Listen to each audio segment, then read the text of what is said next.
কোনো কিছু হলেই শিবির ট্যাগ দিয়ে দেওয়া হতো, দিয়ে দায় চাপিয়ে দেওয়া হতো।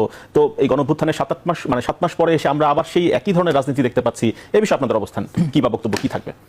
জি, আপনাকে ধন্যবাদ। প্রথমত হচ্ছে রাকিব ভাইয়ের কাছে প্রশ্ন যেটা ছিল যে উনি জাহাঙ্গীরনগর বিশ্ববিদ্যালয় কমিটির কথা বলেছেন। আমাদের কাছে প্রাপ্ত তথ্যপত্রের আলোকে সেখানে ওনাদের কমিটির 13 জন ছিল যারা কোনো না কোনোভাবে ছাত্রলীগের সাথে সম্পৃক্ত ছিল। তো কুয়েটে যেটি ঘটেছে আসলে দেখুন, শিক্ষার্থীদের একটা সেন্টিমেন্টগত বিষয় আছে। আপনি যদি বুয়েটের কথা চিন্তা করেন, যখন আবরার ফাহাদকে হত্যা করা হলো তখন কিন্তু সেখানকার শিক্ষার্থীরাই এই দাবি তুলেছিল যে তারা ছাত্র রাজনীতি চায় না।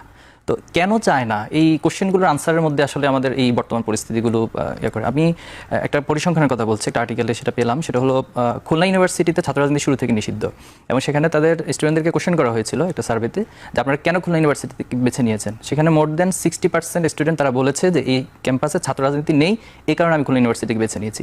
তাহলে রাকিব ভাইয়েরা কি আজকে এই বিষয়গুলো কি অবজার্ভ করছেন? কেন ছাত্র রাজনীতির প্রতি এত ট্রমা তৈরি হলো শিক্ষার্থীদের? কেন এই ভীতিগুলো তৈরি হলো?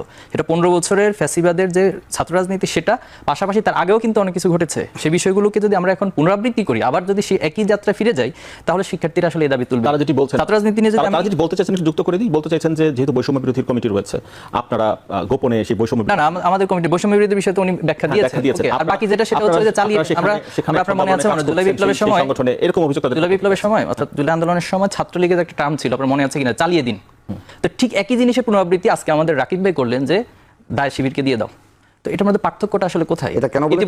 খুলনা বিশ্ববিদ্যালয় থেকে একটু শুনি। খুলনা বিশ্ববিদ্যালয়ের আমাদের যে ছাত্র শিবিরের রানিং সেক্রেটারি, আচ্ছা আমি খুলনা বিশ্ববিদ্যালয়, তিনি কিন্তু ব্যাখ্যা দিলেন খুলনা বিশ্ববিদ্যালয়ের রাজনীতি নাই। উনি শেষ করলে আমি সময় দিচ্ছি। খুলনা বিশ্ববিদ্যালয়ের আমি বলেছি স্টুডেন্ট হলো আমাদের ছাত্র রাজনীতি। আমি বলতে চাই ছাত্র রাজনীতি আসলে কেন, এই কোশ্চেনের আনসারটা হচ্ছে যে যেখানে শিক্ষামূলক একটা চর্চা হবে, সবার ভিতরে শিক্ষামূলক এজেন্ডা নিয়ে সবাই হাজির হবে, সবার মধ্যে সেবামূলক এজেন্ডা নিয়ে হাজির হবে, এখান থেকে রাজনৈতিক সচেতনতা তৈরি হবে, ভবিষ্যৎ রাজনীতি নেতৃত্ব তৈরি হবে, জাতিকে যারা লিড দিবে, পৃথিবীর বুকে যারা বাংলাদেশকে লিড করবে, তারা এখান থেকে তৈরি হবে। এই জন্যই তো ছাত্র রাজনীতি। কিন্তু আপনি সেই আবার দৃশ্যগুলো তো আমাদেরকে গতকাল দেখালেন, যেটা আমরা ইতিপূর্বে ছাত্রলীগের ক্ষেত্রে দেখেছি। যেমন আজকে আপনার প্রাইভেট ইউনিভার্সিটিতে একজনকে পাওয়া গেল যে তিনি হচ্ছেন ডেপোর্ট ইউনিভার্সিটি, তিনি ব্যাগে করে দেশীয় অস্ত্র নিয়ে এসেছেন এবং তিনি ছাত্র দলের কর্মী হিসেবে পরিচয় দিয়েছেন। তাহলে ছাত্র রাজনীতি আপনি নোটে রাখুন, ব্যাখ্যা দিবেন, দর্শকরা আপনার ব্যাখ্যা শোনার জন্য ওয়েট করবে। আর অনেক কোশ্চেন ছিল ব্যাখ্যা, কিন্তু দর্শকরা পেয়েছে কিনা তারা বলবে। তো এই যে আবার পুনরাবৃত্তিতে আমরা যাচ্ছি, কে যাচ্ছে, এটা কি বোঝার জন্য কি খুব বেশি আমাকে অ্যানালাইসিস করার প্রয়োজন আছে? এটা তো খুব দৃশ্যমান দেখা যাচ্ছে, সবাই সেটা বলছে যে কারা করছে। তিনি দায়ও স্বীকার করে নিয়েছেন যে গতকালের ঘটনা যুবদল, এরপরে স্থানীয় যারা বিএনপি ছিল তারা জড়িত ছিল, এবং তাদেরকে ডেকে কে নিয়ে আসছে সেটার প্রশ্ন তো আমাদের হানান মাসুদ তিনি করেছেন, সে উত্তর তিনি দিবেন। এখন আসুন যে ঐক্য বিনষ্টের যে জায়গাটা, এটা কার কারণে হচ্ছে? আমরা যে জুলাই স্পিরিট আসলে কি, রাকিব ভাইকে প্রশ্ন করি, উনি পয়েন্টগুলো বলবেন, কোশ্চেনটা একটু রাখুন। জুলাই স্পিরিট আসলে কি ছিল? সবাই ঐক্যবদ্ধ ছিল যে সবার প্রতি জুলুম করা হচ্ছে, সবাই একজন মাজলুম, তো জালিমের বিরুদ্ধে লড়ে যাবে। আমি একটা উদাহরণ দিচ্ছি, যখন জুলাই আন্দোলন চলছিল আমি বাজারে গিয়েছিলাম, তো একজন সবজি বিক্রেতা তিনি আমাকে বলছেন যে আমাকে দ্রুত বিক্রি শেষ করে ক্লোজ করে রাস্তায় যেতে হবে, আন্দোলনে যেতে হবে। আমি ওনাকে কোশ্চেন করেছিলাম যে কেন আপনি যাবেন, আপনি তো সামান্য একজন সবজি বিক্রেতা। বললো দেখুন, যেখানে আমাদের ছোট ছোট বাচ্চাদেরকে, শিক্ষার্থীদেরকে মেরে ফেলতেছে, সেখানে আমি কেন এখানে বসে থাকবো? আমি বললাম যে সেখানে তো গেলে গুলি করে দিবে, আপনি তো মারা যেতে পারেন। বলে যেগুলো মরণকে আমরা ভয় পাই না। তাহলে এই যে স্পিরিটগুলোর মধ্য দিয়ে, এত শাহাদাত, এত রক্তের মধ্য দিয়ে আমরা জুলাই পেয়েছি, তো সে জায়গায় এসে আজকে ঐক্য বিনষ্টটা কার কারণে হচ্ছে? এটা তো সব দৃশ্যমান। আমরা রাকিব ভাইদের সাথে 5ই আগস্টের পরে দেখা করার কথা ছিল, তো উনি আমাদেরকে সময় নিয়েছেন। সময় নেওয়ার পর আমরা কিন্তু নয়াপল্টন অফিসে গিয়ে দেখা করে এসেছি, কিন্তু সেটা মিডিয়াতে ওনারা আসতে নিষেধ করেছেন যে এটা যেন মিডিয়াতে প্রকাশ না পায়। এরপরে আমরা অনেকবার ওনাদেরকে নক করেছি, আসুন একটু বসি, আমরা কিভাবে করে ছাত্র রাজনীতির একটা নয়া স্বরূপ আমরা তৈরি করতে পারি। আমাদের এরপরে বৈষম্য বিরোধী মাঝখানে একটা কর্মসূচি ঘোষণা করে সেখানে ওনাদেরকে ডেকেছে, ওনারা আসেননি। তাহলে ঐক্যটা কার কারণে বিনষ্ট হচ্ছে আপনি আমাকে একটু বলুন এটা। তো এই জায়গাগুলো আমার মনে হয় যদি আমরা একটু যদি নয়া স্বরূপে যেতে না পারি, নয়া স্বরূপে যেতে না পারি, তাহলে ছাত্রদের দ্বারা প্রত্যাখ্যিত হবে।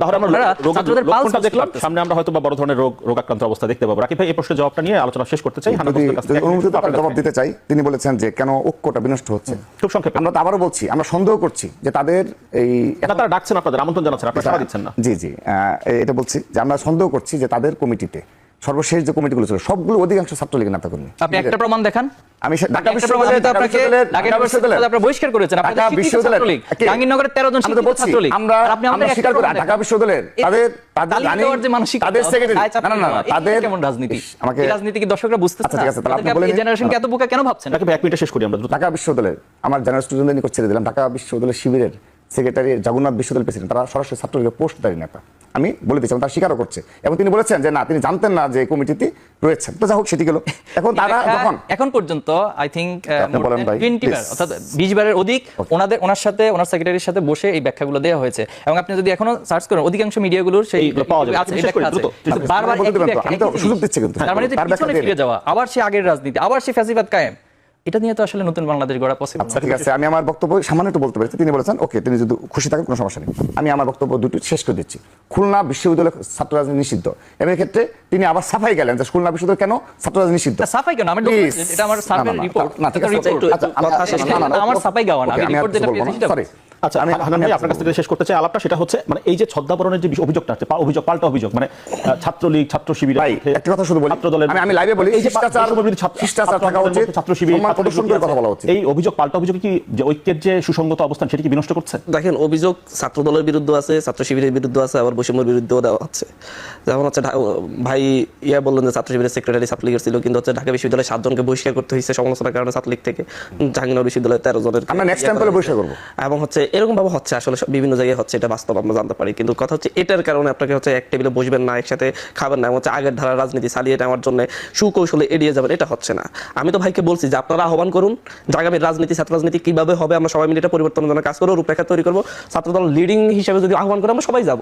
আমরা মনে করি বাংলাদেশে আগামীর জন্য সুন্দর ছাত্র রাজনীতির জন্য নতুন রূপরেখা দরকার, এটা তৈরি করতে হবে। এই তৈরির ক্ষেত্রে সবচেয়ে বড় বাধা হিসেবে আমাদের চোখে এখন পর্যন্ত ছাত্রদল, কারণ ওনারা না হচ্ছে আমরা ডাকলে আসতেছেন, বিভিন্ন অজুহাত দেওয়া হচ্ছে, ছোট ছোট অজুহাত দিয়ে, মানে জাতীয় এই বিষয়টাকে, যে জাতীয় ঐক্যমতের ভিত্তিতে একটা রূপরেখা তৈরি করতে হবে, এটাকে মানে হচ্ছে মুছে দিতে চাচ্ছেন।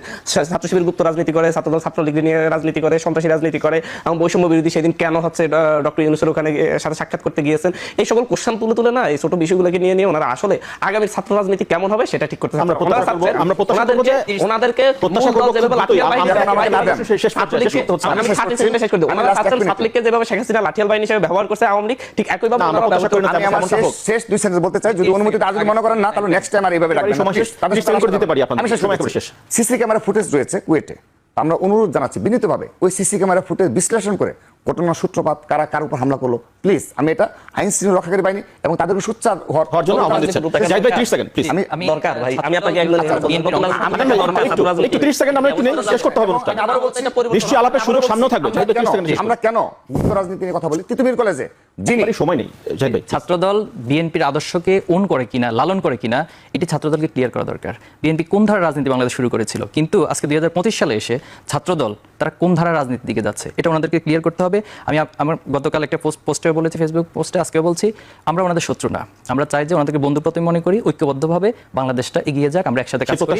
সর্বশেষ আমি চাই যে এরপর থেকে আপনাদের এই টকশোগুলো হোক, যে শিক্ষার্থী বান্ধব ছাত্র রাজনীতি কেমন হবে, বাংলাদেশটা কিভাবে করে একটা সমৃদ্ধ জায়গায় পৌঁছাবে, সেটা নিয়ে পলিসি ডিবেট হোক, সেটা নিয়ে পলিসি উপস্থাপন হোক, এই আলোচনাগুলো জারি থাকে।